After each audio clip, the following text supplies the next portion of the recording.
రక్షకుడును మన ప్రభునైన యేసుక్రీస్తు నామంలో మీ అందరికీ హృదయపూర్వక వందనములు. ఈరోజు దేవుని వాగ్దానము ఇర్మియా గ్రంథము 16వ అధ్యాయము 19వ వచనము. యెహోవా నా బలమా, నా దుర్గమా, ఆపత్కాలమందు నా ఆశ్రయమా, బూదిగంతముల నుండి జనులను యొద్దకు వచ్చి మా పితరులు వ్యర్థమును మాయా రూపమును నిష్ప్రయోజనమునకు వాటిని మాత్రము స్వతంత్రించుకొనిరని చెప్పుదురు. హల్లెలూయా. మరి ఈ లోకానికి ఆధారం ఎవరు? ఈ లోకమునికి మరి రక్షించేటువంటి వారు ఎవరు అని అంటే మనము విశ్వసించుచున్నటువంటి సత్యదేవుడైనటువంటి యేసుక్రీస్తు వారు అనేటువంటి విషయం మనం జ్ఞాపకం ఉంచుకోవాలి.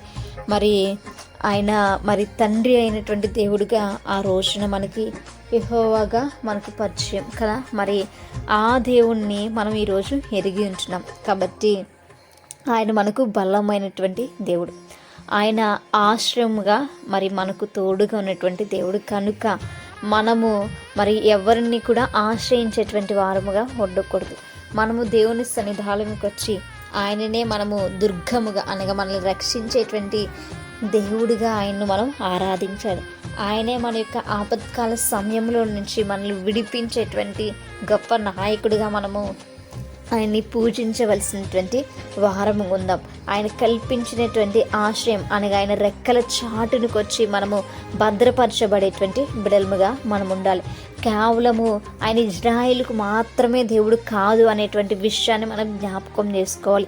బూది గంతముల నుండి అనగా ఈ భూ ప్రపంచంలో ఉన్న ప్రతి ఒక్క జనము కూడా ఆయన చేత సృజింపబడినటువంటి వారు అనేటువంటి సత్యాన్ని మనం గ్రహించి ప్రతి ఒక్కరూ కూడా దేవుని వద్దకు వచ్చి ఆయన్ని మ్రొక్కాలి. మరి మనము మరి లేదా మన పితరులు తెలియకుండా వివిధ రకాలైనటువంటి రూపాలను చేసుకుని వాటికి సాగిలు పడినటువంటి సందర్భాలు ఏవైతే ఉన్నాయో వాటిని కొరకు ఆయన యొద్దకు వచ్చి మనం ఏం చెప్పాలి అంటే క్షమాపణలు చెప్పేటువంటి బిడలముగా ఉండాలి. వాటిని ఇంకా మనం విడిచిపెట్టేటువంటి వారముగా ఉండాలి.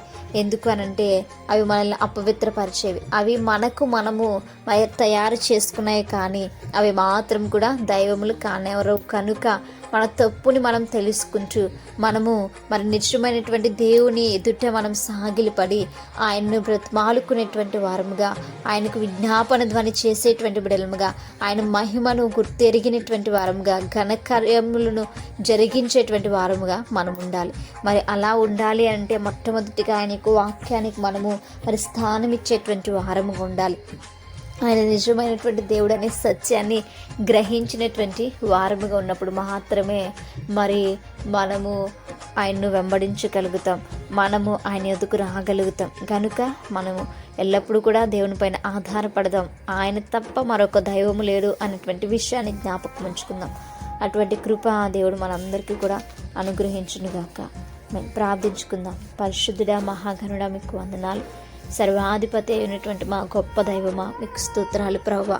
మీకు వాక్యంను మా హృదయంలో భద్రపరచండి. మీ మాటలు మా హృదయాల్లో నాయన ప్రజ్వలింపచేయండి ప్రభువా. మీరు తప్ప దైవము మరొకరు లేరు కనుక మిమ్మల్ని మాత్రమే ఆరాధించేటువంటి వారముగా, మీరే మా ఆశ్రయము, మా యొక్క నాయన రక్షకుడు అయి ఉన్నావు అనేటువంటి సత్యాన్ని మా హృదయంలో ఉంచుకుంటూ చెడ్డ మార్గాలు మాలోంచి తొలగించుకుంటూ ముందుకు కొనసాగుతూ మాకు నేర్పించమని ప్రార్థన దయచేసి మీ పాద సన్నిధి చేర్చుకోమని యేసయ్య అతి పరిశుద్ధ నామంలో అతి మిక్కిలి వినయముగా బ్రతిమలాడి వేడుకుని పొంది ఉంచున్నాం మా తండ్రి. అమ్మాయి. Praise the Lord everyone. May God bless you all.